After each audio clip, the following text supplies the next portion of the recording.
Exercise. Everybody says, well, we've got to exercise till we feel sick if we want to lose weight. Not true. Matt Rudd, who's a journalist for the Sunday Times, woke up one day and he said, this is the year I'm going to develop the body of an Adonis. I'm going to get rid of all this flabby stuff and turn it into muscle.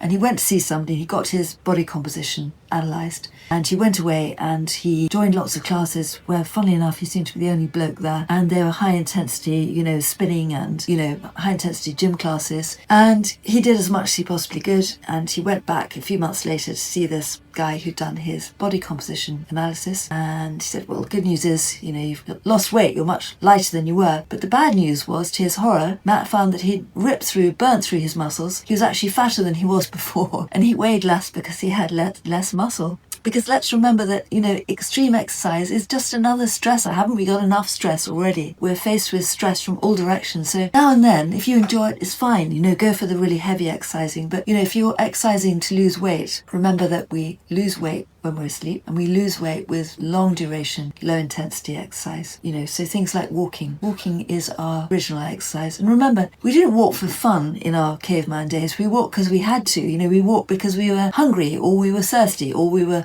looking for shelter, or we were looking for somewhere else to camp. We did it out of necessity, not because we wanted to. That's part of the problem, this mismatch with who we are today, modern humans, and where we came from. So walking, if we were hungry, we had to exercise to find some food. We had to exercise to find the solution to our problem. Now what we do is we open the fridge door. So that's a really good thing to do. And Leo told us, always try and do a bit of exercise before you eat, because that fits in with physiology, our genes. So even if it's just doing like 20 press-ups, 30 squats, whatever, running up and down the stairs a few times, it's always a good thing to do, because that also lessens the inflammation that's produced when we eat things. Why do we produce inflammation when we eat things? Because when we eat things, our immune system is activated. Our immune system is not going to just sit by when something is coming in through our mouths that potentially could get into our body and cause us a big problem. The immune system is there by the gut, seeing what's coming in. Is this friend or foe? And actually thinking about the immune system, a massive amount of the job of the immune system is to say, actually, this is all right. I'm going to let this stuff through. I'm not going to react to this. And a big part of what's going on now with our increasing allergies and,